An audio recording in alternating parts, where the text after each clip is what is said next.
I grew up in a house where love came with conditions and praise was on back order unless her name was Sophia. Sophia was the golden girl. She had blonde curls, perfect teeth, and a mom who swore she should have been a child model. I once got a B+ in calculus and was told to aim higher. Sophia spelled her name with 3 E and got a cupcake tower. She was the sweetheart. I was the you're being dramatic birthdays. Sophia's looked like Pinterest threw up. Custom cake balloon arches and rented ponies. Mine a group text from my dad that said, "Happy B-Day, kiddo." One year they gave her a promise ring and me a part-time job application, but sure, we're treated the same. Even at school, teachers noticed. "You're Sophia's sister," they'd ask. Not like I had a name. She's so bright, so friendly. So yeah, I get it. I was the girl with the straight A's and 0 selfies. When I told my parents I wanted to apply to Eastwood Military Academy, my mom said, "Why would you do that? You're not rough." Nay. She meant you're not masculine. She meant you're not worthy. I remember sitting at the dinner table, napkin folded in my lap, talking about Eastwood like it was the biggest thing ever happening to me. My dad barely looked up from his phone. Military's a tough road. Sophia's thinking about marketing. That's more practical. I breathed. Ah, yes. Marketing, the noble art of selling overpriced candles on Instagram. Much more practical than national defense. I had been obsessed with Eastwood since I saw a female cadet salute on television during a Memorial Day ceremony. She looked like she didn't care what anyone thought of her, like she didn't need permission to take up space. I wanted to be her, or at least not be whatever I was in that house. I studied for the entrance exam like my life depended on it because it did. In secret, I prepped for the physical assessment morning runs before school sit-ups at night with the door locked. No one asked why my arms were bruised. No one noticed I was training. Sophia got a sports bra and a Yugo girl for her 3 yoga classes. I did 52 push-ups in 2 minutes and got silence. I was shaking when I finally got the letter admitted. Full scholarship report in June, not crying, shaking like my body couldn't believe something had finally gone right. I handed it to my parents like I was offering a check for $1 million. My mom skimmed it. "So you're really doing this?" My dad just said, "Military kids end up rigid." I said, "Better rigid than invisible." They didn't even argue. I nodded as if they had let me leave their guest room early. I don't know what I expected. Confetti, a hug, maybe just eye contact, but I got none of that. Sophia walked mid-con conversation and showed Mom her new gel. Suddenly, my letter was under a placemat. That night, I stared at the ceiling and thought, I will do it anyway. I started working weekends at a local surplus store. Cleaned shelves, loaded inventory, saved every dollar for the plane ticket and gear they said wasn't covered. Sophia was out shopping for prom dresses. I was calculating how much I'd need for boots. One afternoon, I came home from work and heard them in the kitchen. "She's going through a phase," Mom said. "She'll realize it's not for her." "She'll quit before fall," Dad replied. Then they laughed. It was the first time I felt not mad, but done. If you've ever felt like an outsider in your family, I want to hear from you. Drop a comment below and hit subscribe. You're in the right place, so I booked my ticket. No one offered a ride. No one asked what time my flight was. Sophia borrowed my charger and didn't return it. The night before I left, I packed my bags while they hosted a wine night for Sophia's college friends. I heard her say, "My sister's going into the army or something." Laughter. I know, right? I didn't say goodbye. I didn't even close the door quietly. I left at 5:45 a.m., walked 2 blocks with my duffel bag, caught the 6:15 airport shuttle, and never looked back. The air smelled like freedom, or maybe just diesel. Either way, it was better than the smell of being overlooked. And as the bus pulled out, I watched my neighborhood disappear. And I didn't feel small. Not anymore. I didn't cry on the plane.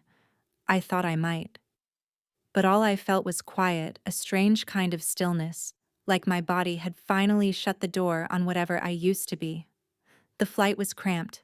My knees were jammed into the tray table, and the guy next to me smelled like beef jerky and regret. But I didn't care. I wasn't headed for vacation. I was headed for Eastwood Military Academy, where I had pinned all my hopes on because there was nowhere else to pin them. When we landed, I checked my phone. No texts, no good luck, not even a thumbs-up emoji from my mother. I dragged my luggage across the terminal, caught a shuttle bus to the intake station, and stood in line with kids whose parents were snapping photos, giving pep talks, and handing over care packages. I watched one mom cry when her son was handed his ID badge. Mine hadn't even asked when my flight was. A staff sergeant handed me a packet and said, "You look like you already know what you're doing." I nodded. I did because when you've had to parent yourself since age 10, military protocol feels almost relaxing. The next few days were brutal. Wake up at 04:30, make your bed like it's going through a government inspection, run until your legs forget how to bend, learn how to shoot march, shut up, speak up square corners, clean boots, fold underwear, and eat a full meal in under 6 minutes. I loved it. Not because it was easy, but because it was fair. No one cared if I was pretty or popular or the favorite child. They cared if I could keep up, and I could. I did. I called home on the fourth night more out of obligation than hope. Mom picked up. "Hello." "Hey, it's me." "Oh, you made it." "Yeah, I'm officially in." "That's good. So how's Sophia supposed to get to her campus tour on Friday if you took the big suitcase?" I stared at the phone. She's going to NYU. She needs to look professional. Right. God forbid she show up with a duffel bag like a peasant. "I'll send it back when I can," I said flatly. "Okay, well, your dad and I are trying to plan a surprise for her." "What kind of surprise?" "Oh, just a little something. She's been working so hard, you know." "Sure. Hard? Like picking out which latte to order." I hung up before I said something I couldn't take back. Training kept me too busy to stay angry. But the quiet moments were killers. Like Sundays when everyone else got packages, cookies cards, gift cards, letters. I got nothing. Once a girl offered me an extra protein bar and said, "Your parents forget the address." I smiled. Something like that. One night, our instructor asked us to write a letter home. Mandatory pen and paper. I stared at the blank page for 10 minutes before I wrote, "Dear Mom and Dad, I'm still here, still trying." I hope that counts for something, Amelia. I never got a reply. Meanwhile, Sophia was becoming a full-time influencer. Her Instagram blew up, college ready, packing day, moving into my dorm. She did a mini vlog with Dad who helped her move. "My hero," she captioned. Cool. He never even helped me move a box. A week later, I saw the post. Sophia is standing next to a brand new pearl white Tesla. Model 3. Caption surprise from Mom and Dad. I'm sobbing. Number grateful. Number blessed. When I saw it, I was in a locker room scrubbing mud off my boots with a toothbrush. My roommate looked over. "You okay?" I nodded. Then I scrubbed harder. It wasn't the car. I didn't care about cars. It was the ease. The way everything came to her was wrapped in bows and applause. At the same time, I had to earn my oxygen. When we finally had our first short leave, most cadets went home. I didn't. There wasn't much point. Instead, I volunteered to stay and help the quartermaster reorganize the supplies. Lifting boxes in the cold was better than pretending I belonged at a dinner table that didn't miss me. I sent a text to Mom just in case. Not coming home this break. Got assigned to logistics. Hope Sophia's doing well. She didn't reply, but 3 days later she posted a story from a ski lodge tagged number family trip. Sophia is in a hot tub. Dad is doing snow angels. I wasn't even a memory. The only thing keeping me sane was routine and quiet rage, the kind that lives deep in your ribs and keeps you moving when your legs don't want to. By the end of that semester, I was at the top of my unit in physical, mental, and tactical rankings. My commander pulled me aside and said, You ever think about leadership track? I smiled for the first time in weeks. Yeah, I said. I think about it a lot. So I signed up for the next cycle of advanced officer training. Harder, longer, more competitive. Most cadets waited until the second year. I didn't because if I wasn't going to be anyone's favorite, then I was damn sure going to be impossible to ignore. My boots weren't even broken in yet, but my hands already looked like they'd belonged to someone who fought a war and lost. Blisters, calluses, dirt wedged in places soap couldn't reach. Most cadets cracked in week 2. I didn't. I wasn't stronger. I was just used to being alone. I still remember the first time I stood on the drill field lined up under the July sun, sweat pouring down my spine, standing at parade rest, while a master sergeant screamed into someone's soul. Everyone around me looked like they just realized they signed up for misery. I felt calm. We were in matching uniforms, same haircut, same rules, exact weight of expectation.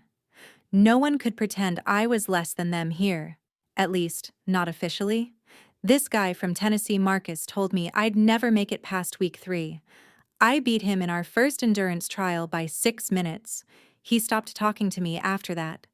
The only female in my unit besides me quit after day 11. I helped carry her duffel to the exit gate.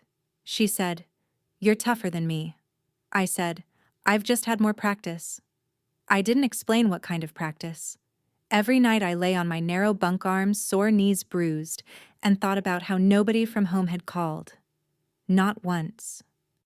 The girls in other platoon got care packages filled with essentials and dumb snacks from Trader Joe's. I borrowed a bar of soap from a girl named Riley. She didn't ask why I didn't have my own. She just handed it to me and said, "Return it when you can." I did with interest. An extra granola bar I snuck from breakfast.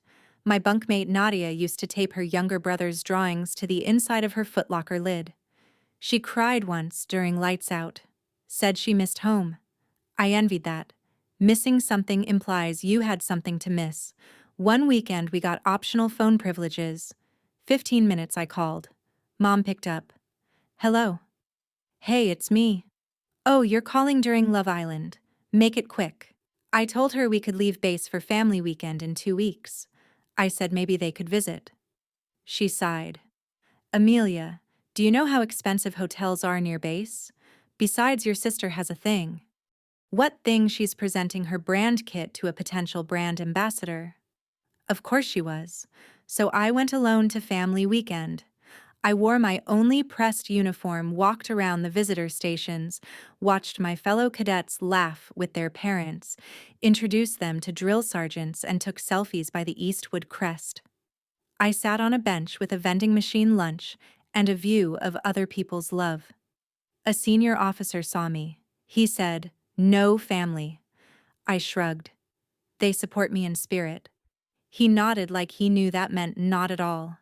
That afternoon we ran the confidence course, a series of obstacle challenges meant to destroy your self-worth before rebuilding it from muscle and grit. I broke a finger jumping a 6-foot wall. The medic said I should sit out for the week. I refused. He said, "You don't need to prove anything here." I said, "Yeah, I do." The next day, I wrapped my hand and completed the course. My time was trash, but I finished. That was the only thing that mattered. That night, I texted my dad. "Broke my hand. Finished the course anyway. Just thought you'd want to know." He read it. No reply. I lay awake staring at the ceiling. I imagined him reading that message and thinking, why does she always make things harder than they need to be? It hit me that they'd never see me as resilient, only as difficult. And I didn't want to change their minds anymore. I wanted to succeed so loudly that they had no choice but to choke on their expectations. Classes started after our probation period ended. I got top marks in tactical strategy and cyber defense. The professors called me precise. I liked that it was better than nice or sweet or pretty. Precise was something you earned. Nadia asked one day if I ever missed home. I told her the truth. I don't think I ever really had one. We didn't talk after that. Not because it was awkward, but because she got it. I learned how to strip a weapon blindfolded, how to lead a 5-person recon team, how to command people twice my size. I got my first commendation 3 months ago. I didn't tell anyone. It wasn't for them. There was a moment middle of a rainy field op, soaking wet, crawling through mud under fake gunfire when I realized this place doesn't care about my past. It only cares about what I can do. And that felt more like love than anything I'd ever known. The first time I bled through my uniform, it wasn't some dramatic battlefield injury.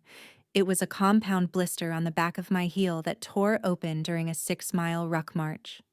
The pain wasn't even the worst part. The worst part was watching the stain spread through government-issued fabric while the cadet behind me said, "Damn, that looks bad," and kept walking. When we finished the route, my sock was soaked and stuck. A medic peeled it off with the gentleness usually reserved for putting down animals. I sat on the clinic bench biting the inside of my cheek so I wouldn't make a sound and glanced at my phone out of habit. That's when I saw it. My mom's Instagram post. Sophia is in front of a brand new Tesla Model Y, posing like she just invented the car herself. Caption, "Our girl deserves the best. Surprise from mom and dad." Proud doesn't even begin to cover it. The comments were exactly what you'd expect. Queen, she's glowing. What a power move. Meanwhile, I was in a plastic chair with dried blood on my leg, wondering if I had enough money left on my prepaid debit card to buy a sandwich from the vending machine. I didn't feel jealous. I felt embarrassed. Not for myself, for them. Because who rewards someone with a Tesla for being average? Sophia wasn't valedictorian. She wasn't an athlete. She barely passed her math placement test, but she looked good in selfies and said grind a lot in captions, so apparently that was enough. I didn't show anyone the post. Not Nadia, not Riley. I stared at the photo until my vision blurred and then turned off my screen. Back in the barracks, I changed into clean fatigues, tossed the bloody ones into the bin. Some girls talked about their weekend plans. A few were trying to organize a group outing off base. I declined. I said I had to rest my ankle. The truth was, I didn't want to hear anyone casually say the words, "my parents." Instead, I spent the weekend doing what I always did, training.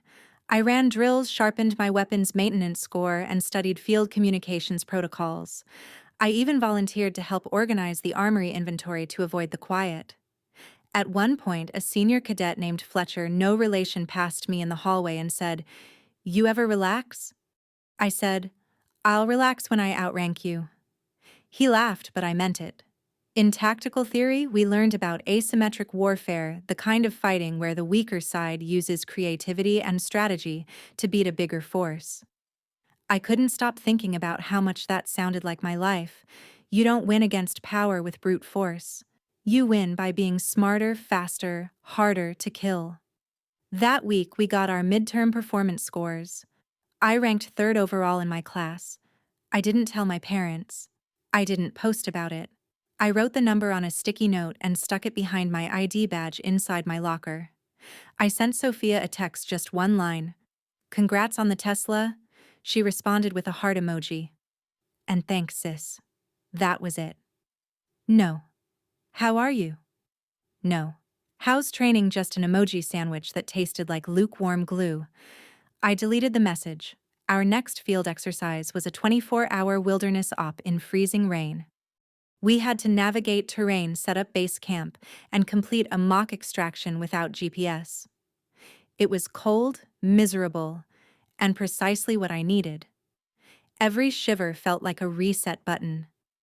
Every step in the mud was another thing they couldn't take from me.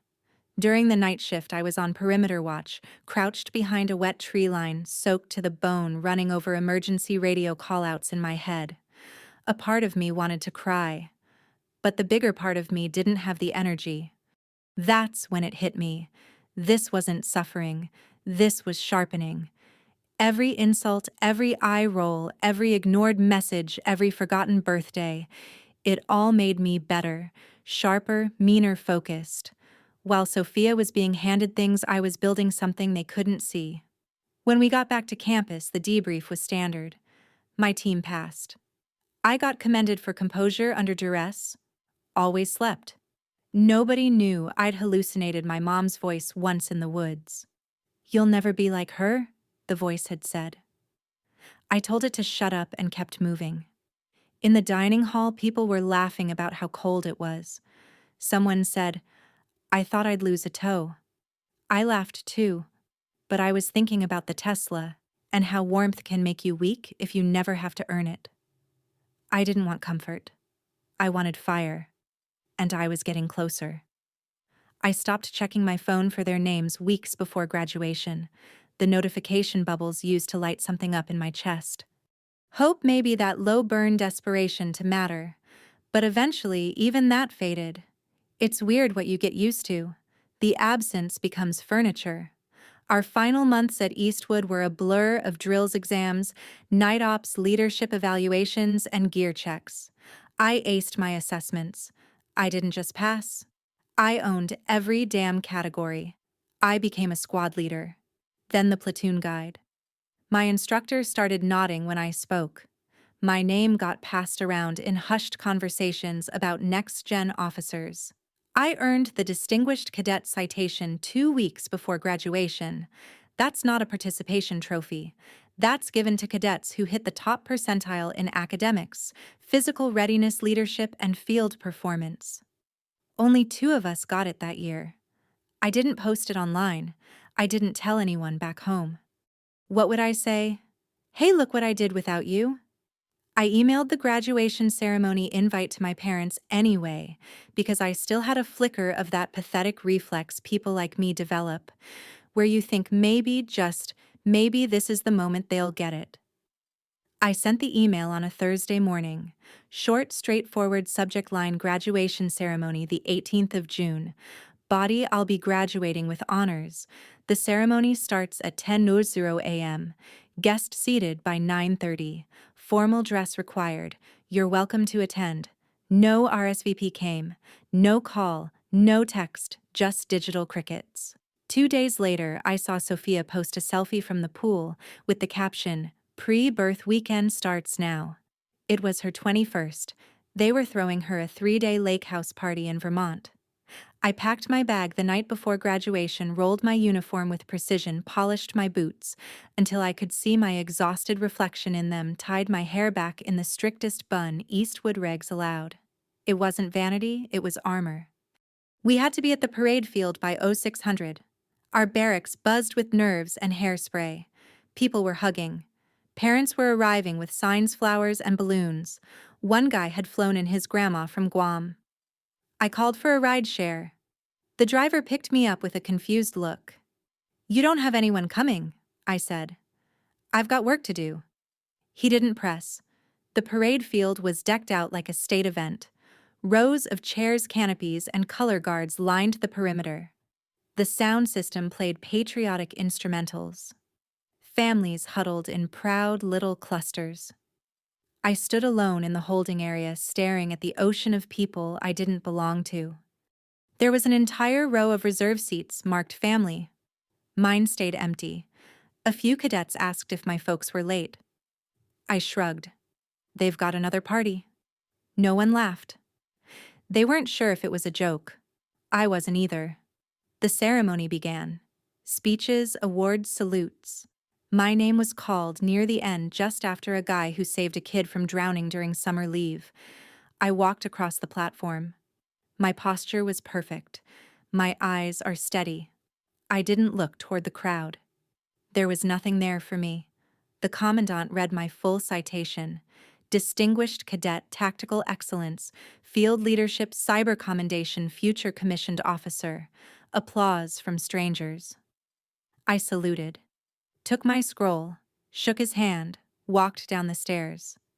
Every step rang louder in my ears than the cheering. A cadet leaned over in the seating zone and whispered, "Your speech was insane." What speech you didn't hear? They read it at the pre-brief. That quote they pulled from your final essay about becoming the leader you needed growing up. I blinked. I'd forgotten I wrote that. It hit me harder than the scroll in my hand because I had become that. No one saw it but me, but it still counted. After the formal clothes people scattered across the field for photos, I watched moms fix lapels, dads wipe their eyes, and siblings fighting for the best angle. I set my phone on a bench and used the self-timer, took 3 shots. In one of them, I'm not even fully in the frame. I saved it anyway. On my way out, I passed the commandant again. He nodded and said, "You've got fire heart. Don't lose it." I said, "Sir, it's the only thing I've got in endless supply." He smiled. "That's what makes it dangerous."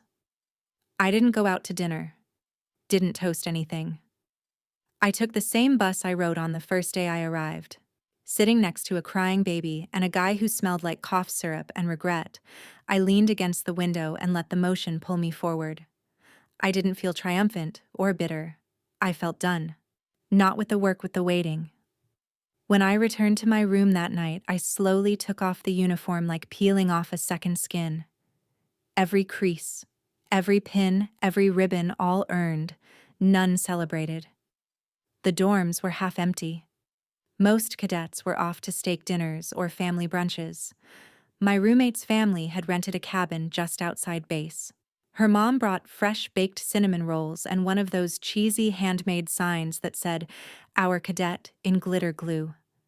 I helped her carry her stuff to the car.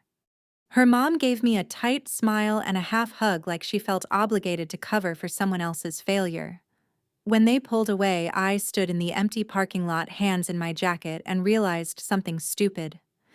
I had no idea what to do next, not because I hadn't planned, but there was no script for this kind of silence. I wasn't lost. I was unacknowledged. There's a weird emptiness in succeeding without witnesses. You spend your whole life believing that once you make it, someone will show up to say good job. And when they don't, it almost feels like you hallucinated your progress. The school sent me a formal post-grad exit survey. One of the questions was, "Did your support network help you achieve your goals?" I checked no. I spent the next week tying up loose ends, returning gear, shredding old duty rosters, cleaning out my footlocker. I boxed my award citations and folded uniforms into storage. Everything smelled like sweat and detergent and late nights. I kept one ribbon, the Distinguished Cadet one, and slid it into my wallet right behind my license. Not for pride, for proof. I emailed my dad. Short, just the basics. "Graduated with top honors. Thanks for the life lessons," he replied the next morning. Not with words, just a thumbs up emoji. I stared at that tiny yellow hand for a full minute. Then I deleted the thread. Sophia, meanwhile, was thriving. She just hit 100K followers and got invited to a brand deal retreat in Malibu. She went live on Instagram sipping from a coconut with a neon straw, saying things like, "Hard work pays off." While standing beside a rented Jeep, I watched it during lunch at the base cafe. My tray had mashed potatoes, undercooked chicken, and a puddle of what I hoped was gravy. I turned off my phone and forced myself to finish every bite. I didn't envy her. I envied how effortless everything looked from her side of the screen.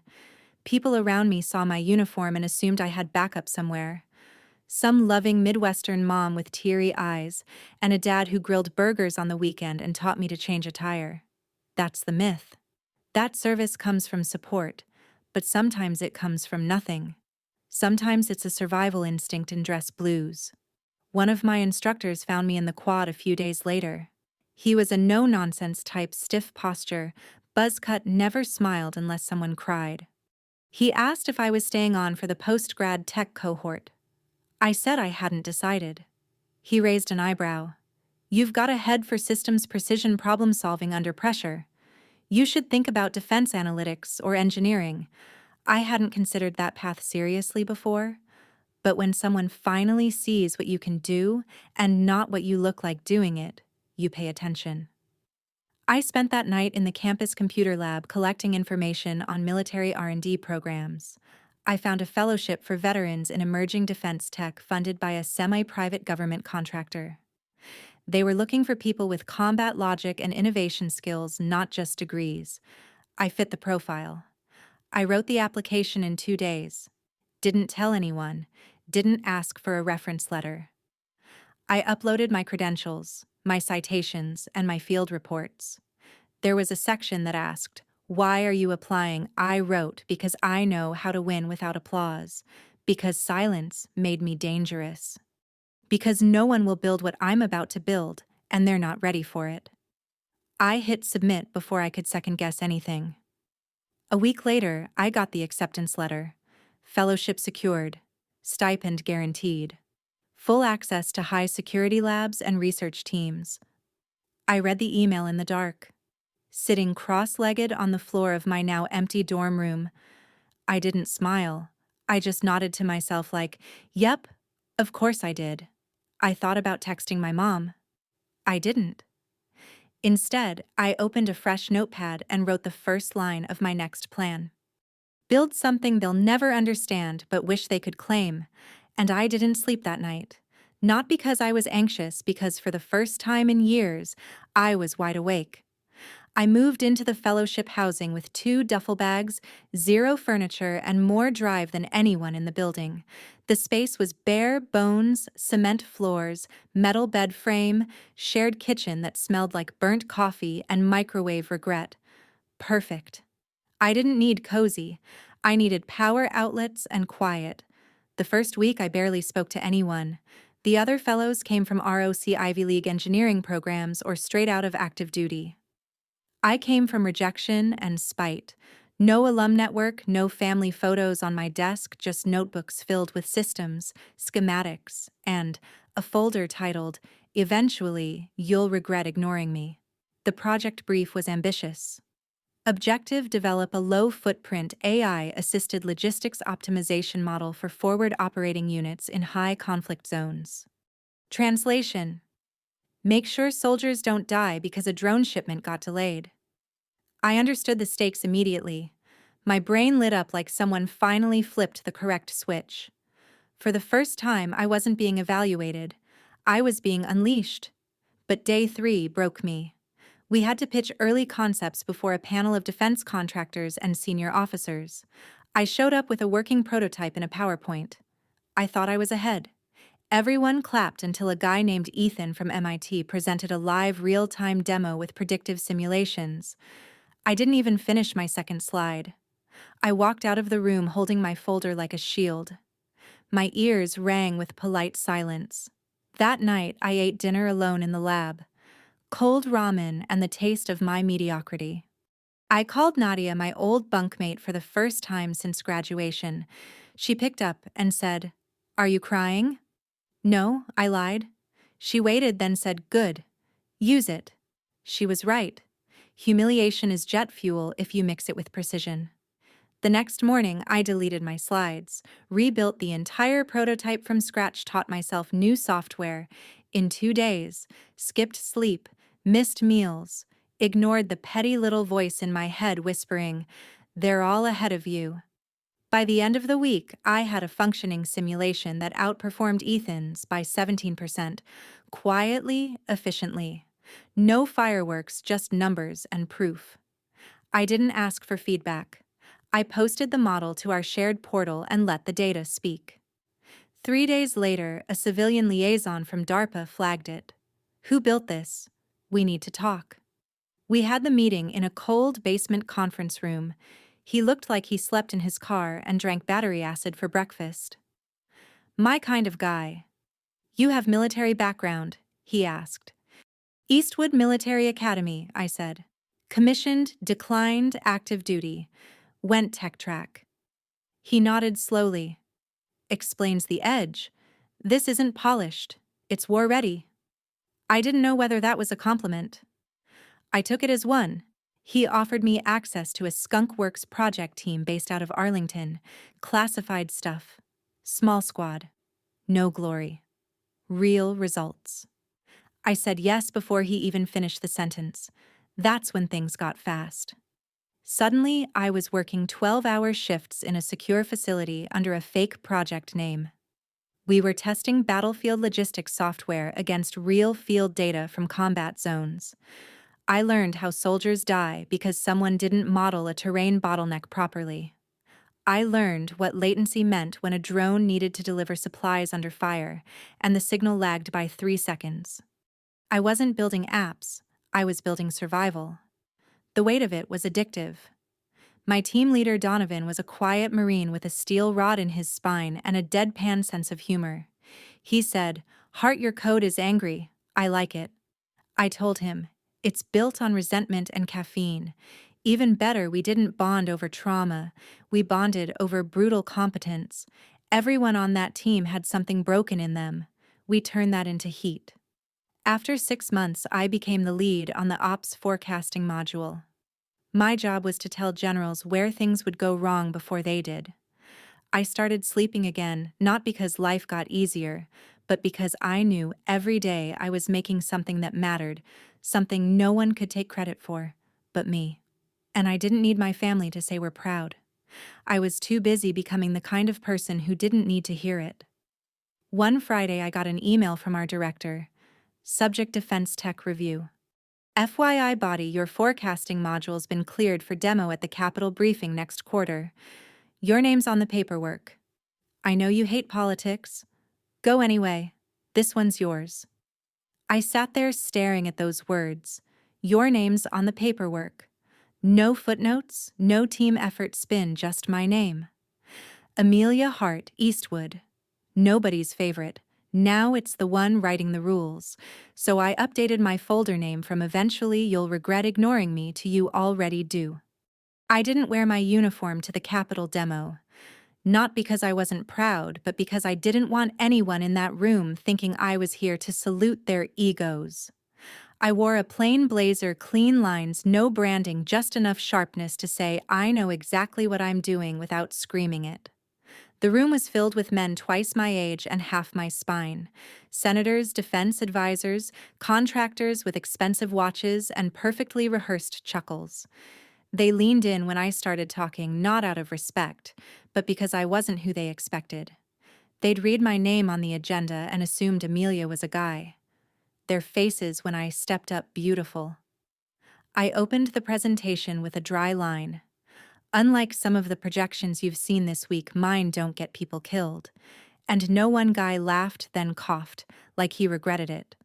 I walk them through the ops forecasting module, real-time deployment logistics route, optimization, and multivariable combat scenario simulations. I kept it clean. No fluff, no buzzwords, just brutal results. The Pentagon rep nodded once during the IED avoidance algorithm slide. That's like a standing ovation in that world. Afterwards, a contractor tried to corner me. Mid-40s, expensive hair, too much cologne. He leaned in like we were on the same team. "You ever think about going private sector? We could double your salary overnight." I smiled politely. "I didn't build this for you." He blinked. "Who'd you build it for then?" "Anyone who's ever bled, while someone else collected the bonus." He didn't ask for my number after that. I left the building with 3 business cards I'd never use and a clear head. For the first time, I wasn't reacting to my parents or the absence of everything I used to chase. I had a mission now. And it wasn't vengeance. It was visibility. That night, I went home and opened the group family chat. Yes, the one I was still technically part of, even though I hadn't sent a message in 2 years. My last one was a "Congrats, Sophia," when she hit 50K followers. I scrolled through their messages. Spa photos, brunch selfies, a poll about where to do Thanksgiving this year. Then I sent one line. Just brief the Pentagon. Projects going active deployment next quarter, delivered. Read by Mom. Read by Dad. Read by Sophia. No replies. I laughed. Not because it was funny, because it was finally so boring. 2 days later, Mom called me out of nowhere. No greeting. Just, "Why would you post something like that in the group I didn't post?" I shared, "Your sister's been dealing with anxiety." "Yeah, I've been dealing with live fire simulations." "I guess we all cope differently." She huffed. "It just came across like you were bragging." That moment, it clicked for me. They didn't hate me. They just didn't know how to love someone they couldn't patronize. When I was struggling, I was tolerable. When I succeeded, I became offensive. So I stopped explaining. I transferred the ownership of my forecasting system to a defense innovation fund under my name. I declined co-branding. I put every hour of overtime pay into a side prototype. I'd been designing a mobile coordination suite for medics in field hospitals. No flashy UI, no slogans, just raw function. It got picked up by a startup incubator 2 weeks later. The founder of the incubator was a Navy vet named Vargas. He said, "Your design looks like it was written by someone who's seen things fail." "Oh," I said, "that's exactly what it's built on." He shook my hand. "You ever want to lead a team? Ours could use someone with scars." I didn't say yes. I didn't say no, but I saved his number. I walked back to my apartment that night past rows of people waiting in line for overpriced ramen, past window shoppers and glowing Teslas parked under streetlights. One of them looked like Sophia's. Probably wasn't. Didn't matter. I wasn't bitter. I was busy. Bitterness eats time. Mission sharpens it. I wasn't chasing approval anymore. I was writing a future that didn't require translation, one that stood on its own without apology or explanation. And for once, I didn't feel alone in that. It felt sovereign. 3 months after the demo, I signed the papers that made me the youngest founder in that particular defense sector's history. Not that anyone in my family noticed. They still thought startup meant I was unemployed but delusional. My company didn't have a cutesy name or a fake Zen logo, just Heart Defense Systems. Black letters, white background, and a simple mission on the website. Build tools that save lives. Leave the rest behind. Our headquarters were a converted shipping dock in Northern Virginia. It still smelled faintly of rust and mildew, but the internet was fast and no one cared if I worked barefoot at 2 a.m. I brought on 3 engineers from the fellowship program, 2 Army intel guys, and 1 quiet woman from Air Force logistics who had 0 social skills and absolute god-tier math instinct. Perfect team. We didn't launch with a big announcement, just a white paper. A single link quietly dropped into a classified R&D Slack channel used by people who mattered. The results spoke. Prototype A predictive field evacuation AI that shaved 14 minutes off casualty extraction and simulation. Second prototype autonomous logistics rerouting system with real-time terrain reactivity. Third prototype redacted. The point is, we weren't playing catch-up. We were building what people didn't even know they needed yet. We got a Department of Defense grant within 5 weeks. No PR, just signatures and silence. I hired a lawyer, a real one. Gray suit, gray face, no personality. The guy who wins by boring his enemies into submission. He reviewed the licensing deal and said, "You know they're going to try to take credit for this, right?" I nodded. "Let them try." He smiled slightly. "You're not like the others. I was never allowed to be." Word got around quietly, respectfully. A few former instructors from Eastwood sent emails with subject lines like "proud of you" and "knew you'd do it." I replied with simple thank yous, no bitterness, just business. Then a news outlet picked it up. Not a major one, a military technology blog run by a retired colonel. The article headline, "Ex-Cadet Turns Pentagon Heads with Combat-Aware Logistics AI." No photo, no drama, just facts, just impact. My mom forwarded it to me with the message, "Is this really you?" I didn't respond. Then Dad called. First time in over a year. His voice sounded like he was chewing on regret and didn't know how to swallow it. "We read that article." Silence. "I didn't realize how far you'd taken this." Neither did I." I said, "Pow." "Well, I suppose we're proud." Suppose? That word did more damage than any insult. I almost said, "You don't get to suppose anymore." But instead I just said, "Thanks," and hung up. That night, I walked into the lab and rewrote the mission statement taped above our whiteboard, took a Sharpie and wrote, Build it so well that even the people who doubted you use it without realizing you designed their safety. That we hit our first classified deployment the next month. Can't say where, can't say for whom, but I can say the feedback came with a single sentence. System reduced fatality estimates by 38% in live op. No applause, no press release, just lives saved quietly. That same week, I got an email from a Eastwood instructor. Not one, I was close to a guy who once gave me a C+ on a leadership paper because I lacked warmth. Subject: Your work's changing the playbook. And I replied, it was never about being liked. Sophia posted a new reel the next day. Something about healing your inner child while sipping iced matcha in a fluffy robe.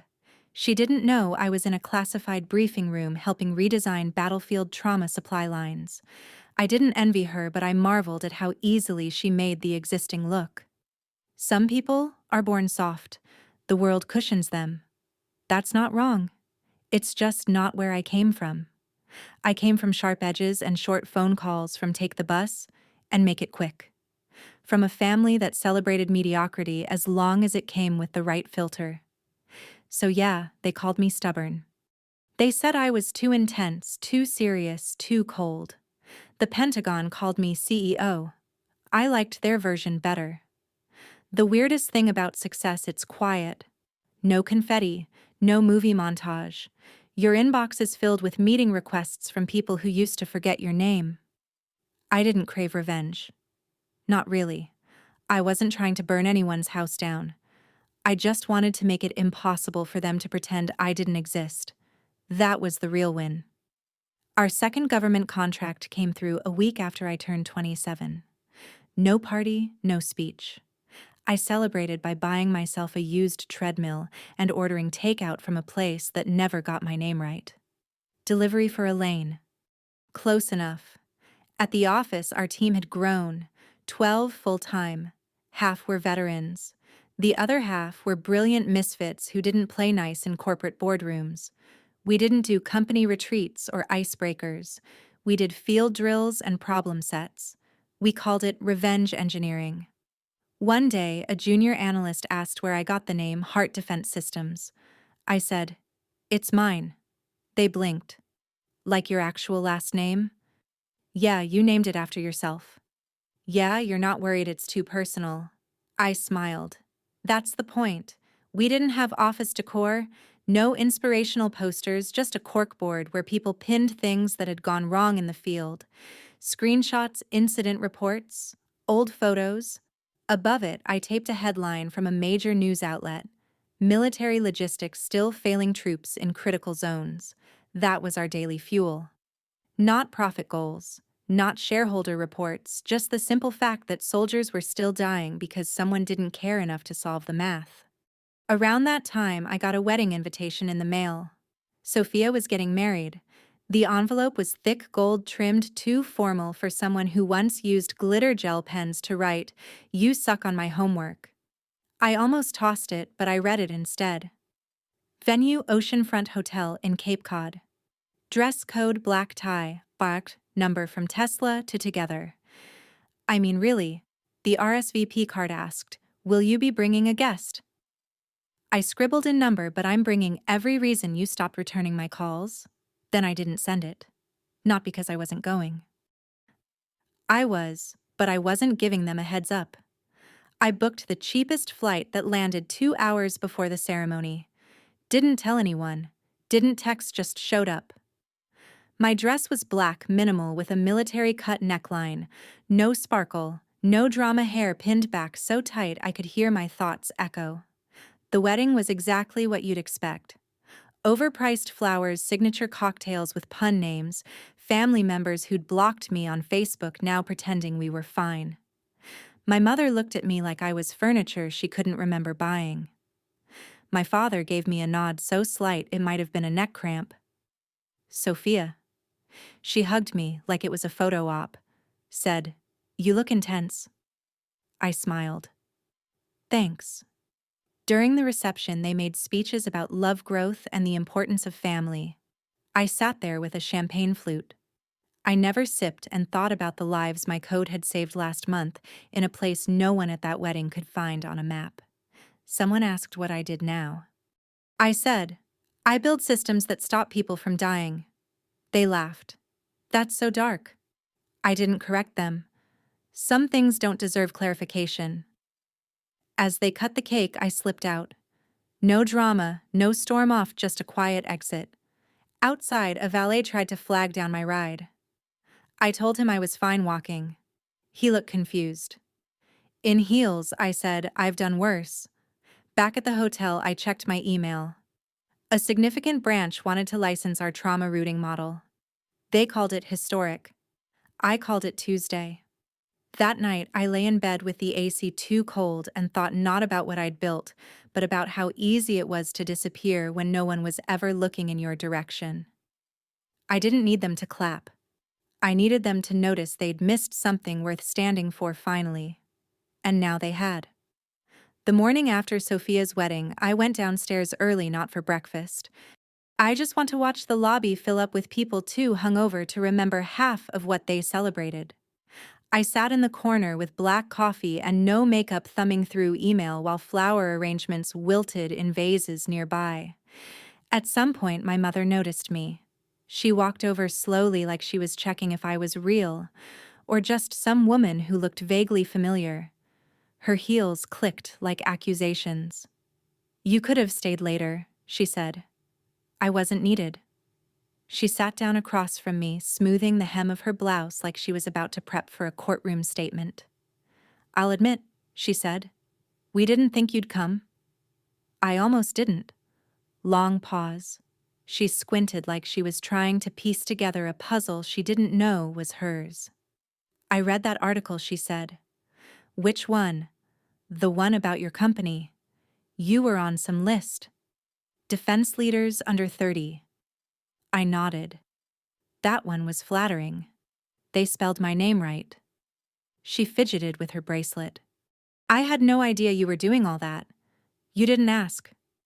That landed harder than I expected. She looked down at her hands, then back at me, searching for something in my face that probably wasn't there anymore. You've changed? No, I said. I just stopped shrinking. Another long silence. You were always so intense, she murmured like it was a diagnosis. And you were always so certain Sophia needed more. She flinched. That's not fair. I'm not interested in fair, I said. Fair is a luxury. I built reality.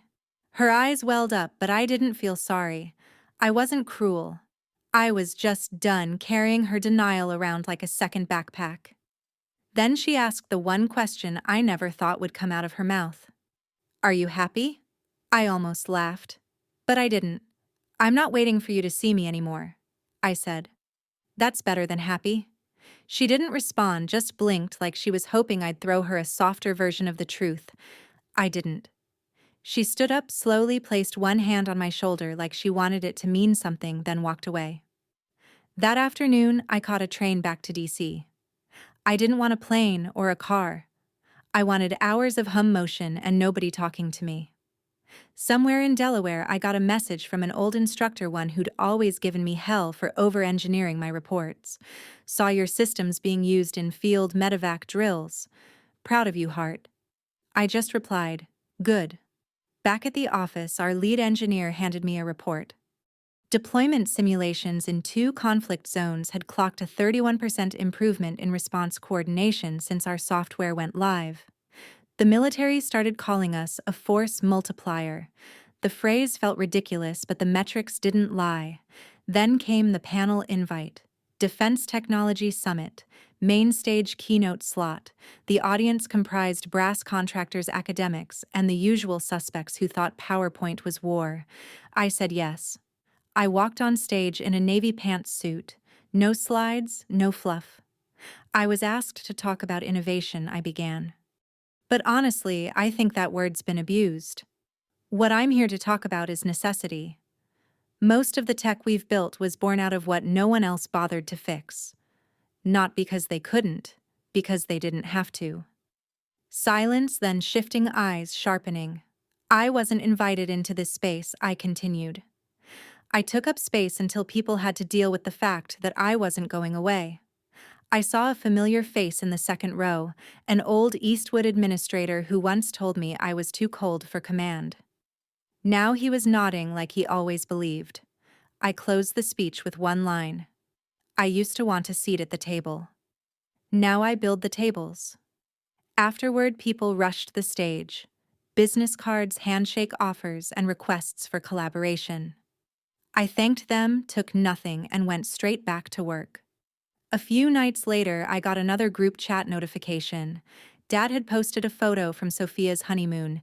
He added, "Hope you're doing well, Amelia." I stared at the screen, typed better than ever, deleted it, typed, "Doing what I was born to do." Deleted that too. Then finally, I just closed the app. No reply, no emotion, because they were finally looking at me. And they had no idea who the hell I'd become. Later that week, I stopped by an old army buddy's place in Arlington, Nadia. She was the only one from Eastwood I kept in touch with, mainly because she never asked me anything that wasn't real. She opened the door with a beer and a baby monitor in one hand. Heart. I thought you only existed in military blogs now. I stepped inside, tossed my coat on the rack, and grinned. I show up when it matters. Her kid was asleep. Her husband was away on deployment. Her living room looked like a war zone of teething toys and government-issued paperwork. It felt more like home than my condo ever had. We sat on the couch. No makeup, no performance. Just two women who'd survived the system in different ways. "You still chasing ghosts?" she asked. I shrugged. "Not chasing, but I keep a few on the leash." She laughed and sipped her drink. "You ever going to let them off?" "Maybe." She tilted her head. "That's not a no." I stared at the ceiling, then said, "You ever feel like you're carrying a version of yourself that never got to speak every damn day?" She said, "There it was." That was the thing. No award, no feature, no Pentagon keynote could solve. The ache of what could have been if someone had just tried to care sooner. Later that night, when the house went quiet, I sat alone in her kitchen and wrote a letter I never intended to send. "Mom, you don't have to say sorry. I'm not writing this to reopen wounds or keep score. I'm writing it because I need to put something down that isn't just numbers code or silence. I forgive you, but not for you. For me, because I'm done bleeding in places that don't even remember they cut me. You didn't believe in me. That's fine. You believed in Sophia. Maybe she needed it more. Maybe you thought I didn't. The truth is, you taught me how to survive without applause. And then, how can we win without witnesses? You accidentally raised someone who can't be broken by indifference. So I forgive you, but I'm not coming home for the holidays. And I folded the letter, tucked it into my bag, and never touched it again. I realized forgiveness isn't about making peace with the people who hurt you. It's about removing their names from the driver's seat of your future. I flew back to DC the next day and stepped into the lab like I always did. Quiet, direct, focused. My team didn't know anything had changed. They didn't need to, but I felt it. That subtle shift from, "I'm going to prove them wrong," to "I already did," and "I'm not thinking about them anymore." It's like cutting a rope you didn't realize was still tied around your ankle. I updated the company's internal values doc that night. Just 3 lines. "We don't build to impress, we build to save. Ego is expensive. Efficiency isn't. Revenge is a phase. Mastery is forever." Then I walked home in the dark. No music, no distractions, just the sound of my boots on pavement and the city breathing around me. At a stoplight, a little girl pointed at my badge lanyard and asked her mom, "Is she a soldier?" Her mom said, "No, baby. I think she's someone in charge." I didn't correct her. She was right. A month later, I received an invitation on thick cream cardstock, the kind people save for baby showers or legacy banquets. The top read, "Eastwood Military Academy Alumni Honors Gala, celebrating distinguished graduates and leaders in national service." And there it was, My name, not buried, not footnoted. Amelia Hart, Class of 2020 Defense Technology Leadership Award recipient. I stared at it like it might self-destruct. They wanted me back. The same institution that once warned me I was too individualistic for long-term command.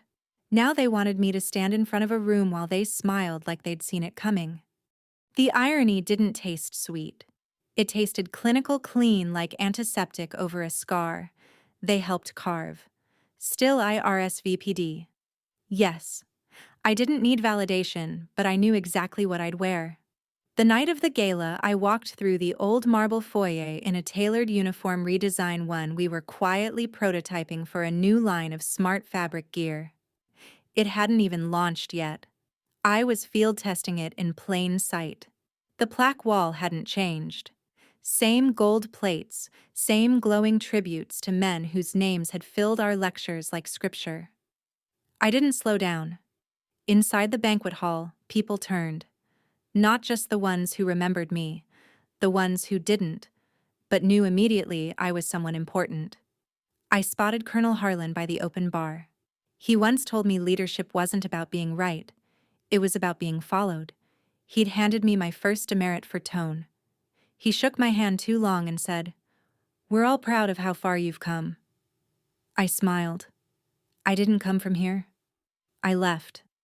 They seated me near the front, close to generals and donors, and one senator who mispronounced my name and asked if I did the drone stuff. During dinner, the MC listed bios for each awardee. Most got polite applause. Some got enthusiastic claps from family tables stacked with grinning spouses and proud kids. When they called mine, it got quiet, not disrespectful, just reverent.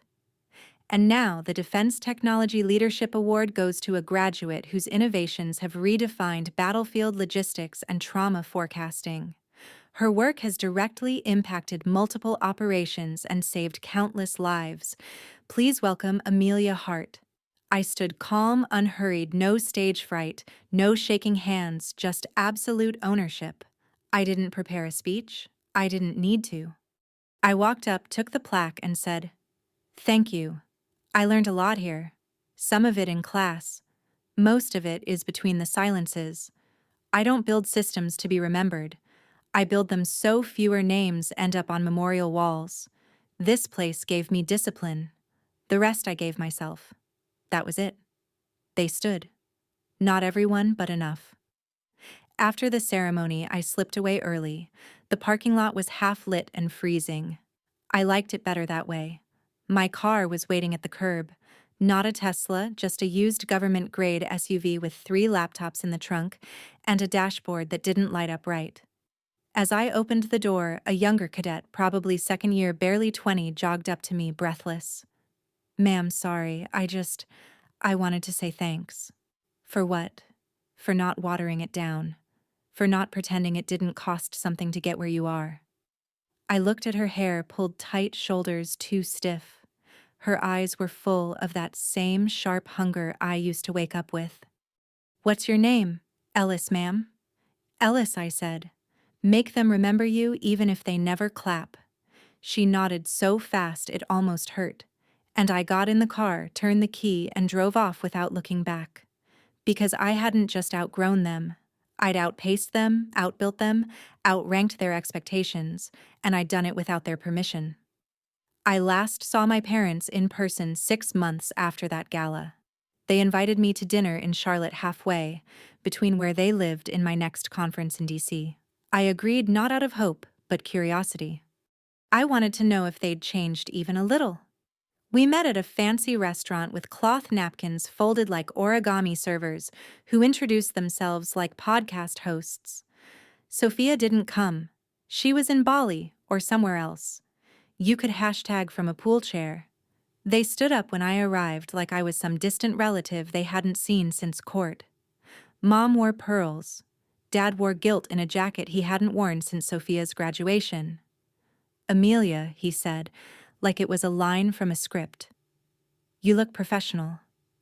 I sat down, nodded once. "I am." There was small talk, appetizers, forced smiles. Then somewhere between the salad and the overpriced chicken, my mom leaned in and said the words she'd never said before. "We were too hard on you." One eye froze. Not because I believed it was an apology, but because it finally confirmed they knew. She kept going. "It's just Sophia always needed more help. And you, well, you never seemed to want anything from us." "You never offered anything worth wanting," I said. Calm, simple. Dad cleared his throat. "We were proud of the graduation. We just didn't know how to show it." "You bought her a Tesla that week," I replied. "You told me to take the bus." They went quiet. I didn't need them to explain. I didn't want a breakdown of who paid for what, or why they thought I could handle more. I just wanted them to sit with it. Uncomfortable, real. The truth was, I hadn't thought about that bus ride in years, not until their silence that night brought it back like a punch to the throat. That bus ride wasn't just about transportation. It was about position. It was about who they saw as worth celebrating and who they saw as optional. And that version of me, the one with her duffel bag sweating in uniform while her sister posted Tesla life selfies, that girl deserved more than retroactive sympathy over duck confit. So I changed the subject. "I'm expanding." I said, "New office outside Denver. We just signed a development agreement with NATO." Dad blinked. That's huge. "Yeah, you should Google me sometime. It's wild what I've been up to." I didn't say it to brag. I said it to reclaim the space they'd spent years shrinking around me. My mom tried to smile. "Are you happy I put my fork down?" Looked them both in the eye and answered truthfully. "I'm whole because happiness fades. Wholeness doesn't." The check came. I paid. They didn't object. Outside, my dad opened his mouth like he wanted to say something profound, but all that came out was, "Drive safe." "I always do," I said, already turning toward the lot. I drove a black, unbranded vehicle. No Tesla, no luxury badge, just mine. Just built from what they never gave me. That night in the hotel room, I sat at the edge of the bed and thought about every version of me they never bothered to see. The kid who skipped sleep to finish essays. The cadet who passed evaluations no one expected her to survive. The founder who poured her trauma into code that kept people alive. They never saw her, but I had, and that was enough. At the office, my team didn't know about that dinner. They didn't need to. They were too busy refining a new predictive evacuation system for earthquake response in conflict zones. Civil-military crossover. Huge potential. I walked into the lab and someone had scrolled a message on the whiteboard in red marker. "Build like no one's coming to save you." I smiled. "Who wrote that?" One of the interns shrugged. "Thought it sounded like you." It did. Later that week, a box arrived from my mom. No note, just a hardcover book titled Military Daughter Stories of Strength and Silence. A sticky tab marked a page about me. She had underlined a sentence. "Amelia Hart built systems that didn't ask for permission to matter. It didn't fix everything, but it didn't have to." I placed the book on a shelf between technical manuals and the one photo I kept framed. Me in uniform standing alone outside the bus station that day. No smile, no family, just resolve. Because in the end, they bought a Tesla. I built a defense empire, and I never looked back. People assume revenge looks like shouting matches, dramatic walkouts, or some grand cinematic payback. But the truth, sometimes revenge is just becoming undeniable. It's showing up in the rooms they never imagined you'd walk into, not to prove anything to them, but because you earned your place there without their help. It's outgrowing their version of you so thoroughly that you become a stranger to their expectations. This wasn't about punishing them. It was about becoming someone they couldn't shrink, silence, or dismiss. They made me take the bus. I turned it into a launch pad. And in the end, the most satisfying revenge isn't about making them suffer. It's making them watch while you thrive on your terms. If you made it this far and this story hits something profound, maybe you've lived through your version. Subscribe for more raw, real family revenge stories like this one. We dig into revenge stories that aren't just drama. They're survival. They're healing. They're true. Drop a comment if you've ever felt underestimated by your people. You're not alone. This channel is where we tell those family drama stories no one else dares to unpack.